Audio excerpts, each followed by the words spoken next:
Ever get that feeling, when you're standing at the bottom of something?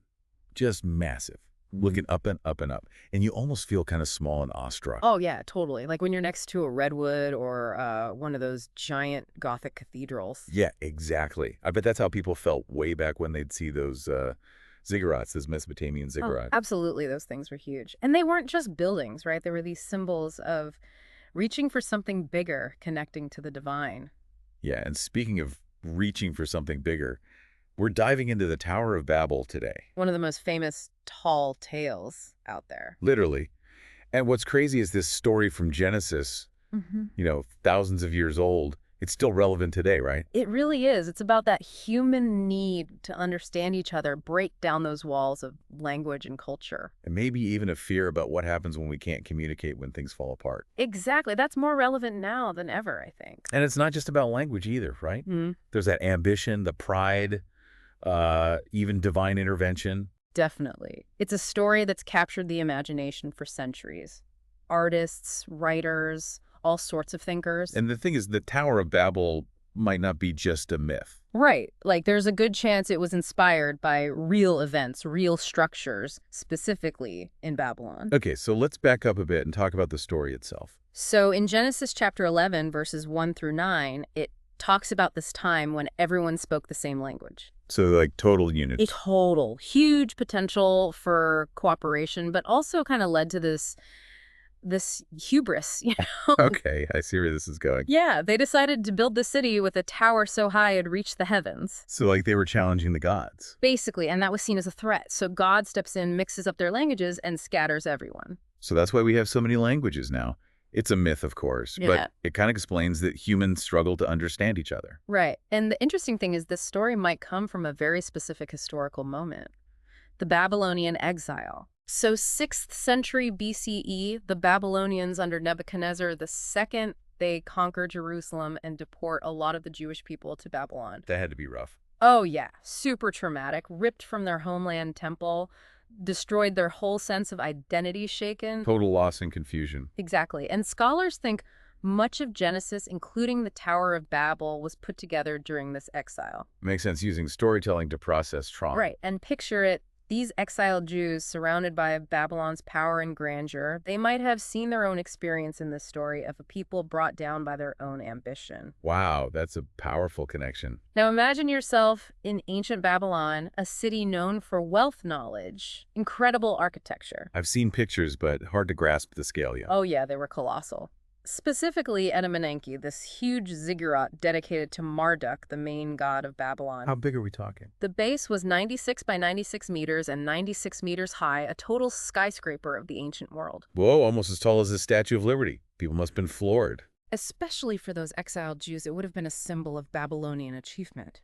So we've got this story of ambition and divine intervention, possibly inspired by a real structure, Etemanti in the exact city the Bible mentions, and it pops up during exile and upheaval. Exactly. And what's really cool is the story doesn't end there. The symbolism of Babylon and the tower itself goes way beyond just the Bible. Now that's a perfect place to pause. We'll be back in a moment to continue our deep dive into the Tower of Babel. If you're enjoying this trip into the past, don't forget to subscribe so you don't miss the rest of this fascinating story. All right, we're back and digging deeper into the Tower of Babel. You were saying how the symbolism of Babylon goes even deeper than just the Bible story. Yeah, it's like Babylon with those huge buildings and all that knowledge, but also that kind of decadence. It became this archetype. Archetype for what, though? It's like that idea of power, the good and the bad, the knowledge and the downfall. There's not a place anymore, but more like an idea, a symbol. Exactly. And that's why Babylon and the tower keep popping up throughout history. It's like a shortcut to represent empires' ideas, even just human pride and overreaching. Like what? Give me an example. Well, look at the book of Revelation in the New Testament. Babylon there stands in for Rome, the Roman Empire. Which, to their early Christians, was like the ultimate worldly power. Right, all that oppression. So Babylon becomes a way to critique that. Wow, so one image from this ancient story gets reused to take on a whole new empire. Exactly. And it keeps going Like during the Protestant Reformation, they used Babylon to talk about the Catholic Church. Oh, wow. So like they saw it as straying from the true path. Exactly. So you see how adaptable this one image is, how powerful it still is. And it's not just in religion either, right? Yeah. Like what about art? Exactly. Think about Peter Bruegel the Elder, the Dutch painter. He did some super famous Tower of Babel paintings. Oh, yeah, those are amazing. You really get the scale of the thing and the ambition. But also that chaos, right? That sense of everything falling apart. Yeah, totally. It's like he's using the tower to comment on us humans, how we want greatness. But it can lead to destruction, too.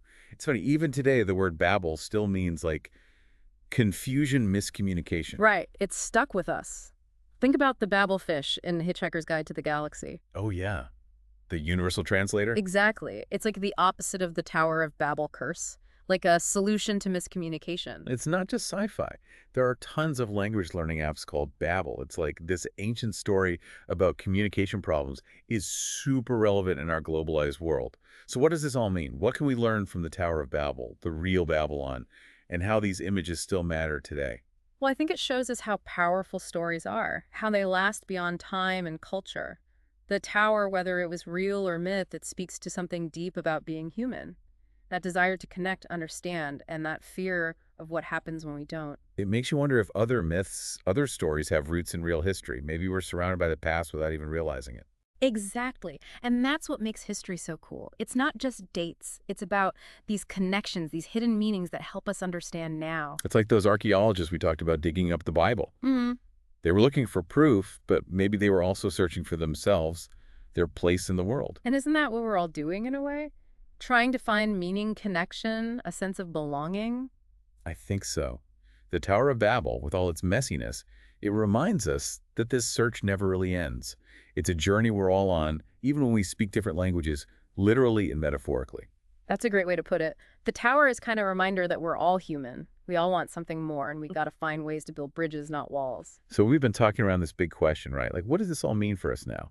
How can we take this Tower of Babel story, all this stuff about ambition, communication, finding meaning, and make it relevant to our lives today? It is the big question, isn't it? And I think there are a few key things the Tower of Babel kind of throws at us. Like, first off, that need to build, to create, to reach for something more. It's like baked into us, right? Makes us human. But it's not always a good thing, is it? Right. The story also warns us about going too far. You know, when we forget about each other, when it's all about me, that's when things fall apart. So it's not like ambition is bad, but got to balance it out with thinking about others, caring about the whole community. Exactly. And the other big lesson, I think, is all about communication. The Tower of Babel gets seen as this origin of languages story, but it's really about communication breaking down, about not getting each other. And that feels so relevant today, right? Like with everything going on, it's like we're all speaking different languages, even when we're using the same words. Totally. The tower reminds us that building those bridges of understanding it takes work, patience, and being open to hearing views that are different from our own. It's tough. But if we don't want to mess up like they did in the story, we got to try, Yeah, right? absolutely. Yeah. So how do we break that Babel curse? What can we each do to actually communicate better, understand each other? Give me the antidote. Well, I think it starts with just being curious. Yeah. You know, getting out of our own bubbles, talking to people from different backgrounds, different beliefs, different experiences. Like actively listening, trying to see things through their eyes. Exactly. And remembering that even if we literally speak different languages or maybe our ideas are totally different, we all share being human. We've got hopes and fears, dreams, stuff we're vulnerable about. It's that shared humanity that lets us build a world where we get along and help each other. Well said. So maybe the Tower of Babel isn't just a warning about ambition or communication.